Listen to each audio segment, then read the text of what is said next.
Karena dijamin oleh Allah. Ajaran mayoritas umat Islam ini selalu istiqomah, konsisten sesuai dengan ajaran Al-Quran dan hadis. Itu apa saja saudara? Pokoknya ajaran-ajaran agama yang kita wariskan dari para abu dulu, dari para ulama. Kalau di Jawa dari para kiai, kalau di Minang dari para buya yang dulu ya, yang Ahlus Sunnah wal Jamaah. Kita gak perlu ragu-ragu, tetap kita jalankan. Mengapa? Itu dalilnya pasti kuat. Kalau ada orang mengorek-ngorek, menyalah-nyalahkan, gak perlu didengar. Anggap aja itu radio rusak. Kalau dia masih berbicara, datangi. Ajak dialog, pasti dia gak mau. Dan alhamdulillah, di Aceh ini berani-berani. Ustadz Wahabi yang ceramah-ceramah, didatangi di masjid, diajak dialog, akhirnya lari. Akhirnya karena repot ceramah di Aceh, akhirnya ceramahnya di Pekanbaru. Ustadz Wahabi dari Aceh, ceramahnya di Batam, pindah ke tempat lain. Karena orang Aceh berani-berani. Ini Ahlus Sunnah. Karenanya nggak bisa disalahkan. Ajaran mayoritas itu nggak bisa disalahkan. Dasarnya kuat-kuat. Ini salah satu contoh ya, ajaran mayoritas yang disalahkan. Umat Islam ini sejak dulu di Indonesia, kalau ada keluarganya meninggal, biasanya dibacakan tahlil, lalu dihidangkan kenduri. Itu sejak dulu. Dan mungkin bapak-bapak yang sudah tua-tua ini sejak lahir sudah ada tahlil, betul? Begitu lahir kan sudah ada tahlil kan? Bukan barang baru. Saya lahir sudah ada tahlil dulu. Nah kebetulan saya masih kecil, adik saya yang kecil meninggal, tahlil itu. Tahlil.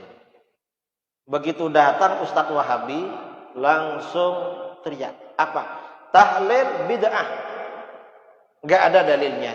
Kenduri bid'ah. Gak ada gunanya. Gak ada hadisnya. Mereka tanya, mana dalilnya tahlil? Wahabi itu gak tahu apa-apa memang. Buktinya kalau Wahabi gak tahu apa-apa, selalu tanya, mana dalilnya? Mereka itu tanya karena gak tahu apa-apa. Kalau kita gak pernah tanya, mengapa? Sudah ada dalilnya. Yang tahu guru-guru kita dulu. Jelas, kita yakin dalilnya jelas. Oleh Wahabi diprotes. Tahlil katanya gak ada dalilnya. Akhirnya orang-orang banyak meninggalkan tahlil. Dan itu bahaya saudara. Orang ini kalau tidak tahlil, tidak ada kenduri, ini berarti tidak berbakti kepada kedua orang tua. Karenanya sebagian guru kita mengatakan, orang yang ikut aliran sesat pertanda dia anak durhaka. Karena tidak akan mendoakan orang tuanya, tidak akan ziarah kuburnya, tidak akan sedekah untuk orang tuanya, dan bahkan dia menyesatkan, mensyirikkan orang tuanya. Kalau kedua orang tuanya syirik, berarti pernikahannya tidak sah, dan berarti dia menganggap dia anak zina. Karenanya orang-orang yang di luar Ahlus Sunnah wal Jamaah itu anak durhaka, kata sebagian ulama kita. Nah, karena tahlil dan kenduri disalahkan, para ulama kita menjelaskan, tahlil itu ada dalilnya, minta berapa dalilnya. Kalau orang Jawa bilang jaluk piro, kalau ditanya apakah ada dalilnya, di Jawa ditanya jaluk piro, apa jaluk piro itu? Minta berapa?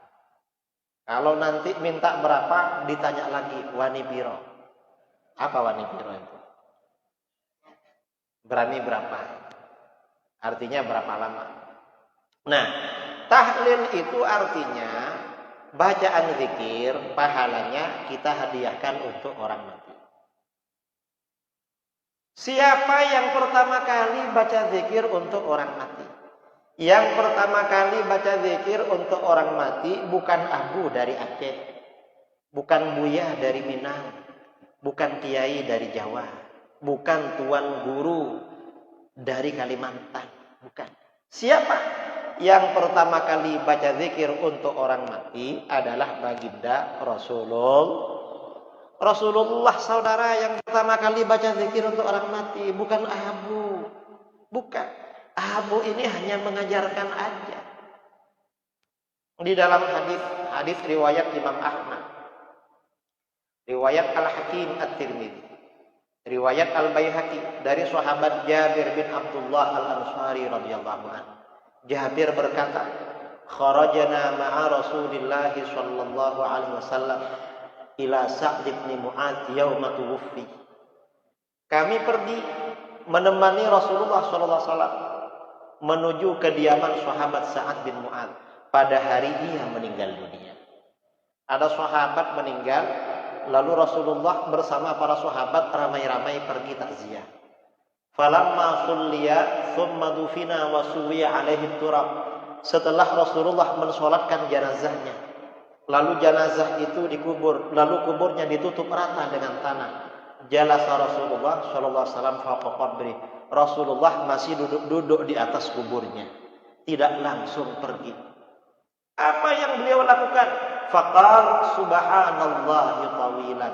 Lalu Rasulullah membaca subhanallah dalam waktu yang lama. Subhanallah, subhanallah, subhanallah, subhanallah. Fasabbahna ma'ahu. Para sahabat juga baca subhanallah. Setelah baca subhanallah lama, thumma qala Allahu akbar. Lalu Rasulullah baca Allahu akbar lama. Allahu akbar, Allahu akbar, Allahu akbar, Allahu akbar. Fakabbarna ma'ahu. Para sahabat juga baca Allahu akbar. Dalam satu riwayat Rasulullah baca la ilaha illallah. Falamman syarafa, begitu Rasulullah berhenti selesai baca zikir, qila lahu. Sebagian sahabat ada yang bertanya, "Ya Rasulullah, ma laka tusabbihu fatukabbir?" Hai Rasulullah, mengapa engkau tadi baca subhanallah lalu baca Allahu akbar? Apa jawaban beliau? Jawaban beliau mengejutkan. Beliau menyampaikan, laqad tadayaqa ala hadzal 'abdi shalih qabruhu. Hamba Allah yang soleh ini tadi benar-benar dijepit oleh kuburannya. Ada orang soleh dijepit kuburan. Kira-kira yang enggak soleh bagaimana kira-kira? Ini yang dikubur orang soleh. Yang bersaksi kalau dia soleh itu Rasulullah. Saksinya nomor 1. Saksi paling hebat Rasulullah yang menyaksikan sholat. Yang mensolatkan Rasulullah juga dijepit oleh kuburan. Kira-kira kita bagaimana? Kira-kira. Sehingga kata beliau, hatta khasyitu an la yufarraja'an. Saya khawatir Allah tidak melepasnya dari jepitan kubur. Karena itu aku bacakan zikir hatta farrajallahu an. Hingga Allah melepasnya dari jepitan kubur. Berdasarkan hadis ini, kata para ulama, zikir yang kita baca untuk orang mati itu bermanfaat. Akhirnya oleh para ulama kita dikemas dalam bacaan tahmid. Digabung dengan dalil-dalil yang lain, saudara. Agar tambah ramai. Ya memang kadang-kadang Wahabi protes. Itu kan hadisnya cuma baca subhanallah. Baca Allahu Akbar. Baca la ilaha illallah. Kamu kok tambahannya banyak sekali. Ya zaman semakin akhir semakin bertambah memang. Dulu masa Rasulullah yang dimakan ya korma, yang dimakan gandum. Kita ini makan korma cuma bulan puasa. Dan itu pun campurannya banyak. Kan nggak pernah kita itu berbuka cuma korma aja kan. Makanannya banyak macamnya. Ada mie Aceh. Kemudian ada apa lagi? Ya macam-macam lah. Ya nasi-nasinya macam-macam. Saya tidak tahu makanan Aceh itu namanya apa. Karena kesini cuma makan aja. Karena beda ya dengan di Jawa. Tapi rasanya beda memang. Kita ini ya memang banyak baca. Nah artinya apa? Zikir yang kita baca untuk orang mati bermanfaat. Jangan dikira tidak bermanfaat. Karenanya tahlil itu yang bagus dibaca di kuburan. Agar kalau almarhum dijepit gak lama-lama. Cuma kita ini kan habis pemakaman kadang musim hujan, segera pulang. Kadang berangkat ke sawah, ke ladang, ke kebun, toko, kemana-mana. Almarhum dikubur jam 10 pagi kalau di Aceh. Nanti tahlilnya jam berapa di sini? Habis maghrib ya, jam 8. Dari jam 10 ke jam 8, berapa jam nunggu bantuan? Kira-kira kalau saudara kerja di kebun lalu terjepit, nunggu orang bantu 5 jam. Kira-kira lama apa enggak itu? Lama itu. Makanya kalau keluarganya meninggal, anak-anaknya jangan segera pergi. Paling enggak anak-anaknya yang baca tahlil di situ, bantu orang tua. Tapi kalau seandainya semuanya bantu, tambah bagus. Biasanya yang begitu abu-abu. Kalau abu meninggal dunia berhari-hari yang baca. Tapi kalau yang bukan abu ini tinggal aja. Ayo dibaca malamnya. Kalau Wahabi tambah parah lagi. Sudah tidak dibaca talqin, nggak dibaca apa-apa, nggak ada sedekah, nggak ada tahlil malamnya. Sepi, kasihan orang tuanya. Wahabi itu nggak berbakti pada orang tua. Ini tahlil. Kenduri juga begitu. Kenduri itu ada dalilnya, saudara, bukan nggak ada dalilnya. Banyak dalilnya kalau diterangkan. Itu kenduri.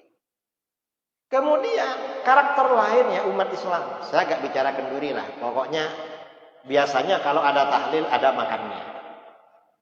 Di Indonesia ini setiap ada acara pasti ada makan. Kadang-kadang nggak ada acara cuma makan-makan aja. Apalagi ada acara. Yang penting tahlilnya dulu jelas dalilnya. Nanti yang makan-makan tuh pasti ikut itu. Karena bangsa kita ini memang bangsa yang suka makan. Di mana-mana makan. Saya ini kalau ke Aceh, kalau urusan makan itu tidak susah. Karena pasti banyak yang ajak makan. Saya awal ke Aceh dulu badan kurus. Tahun 2015. Masih kurus. Mungkin berat badan 45 kilo. Karena sering ke Aceh, akhirnya 65 kilo.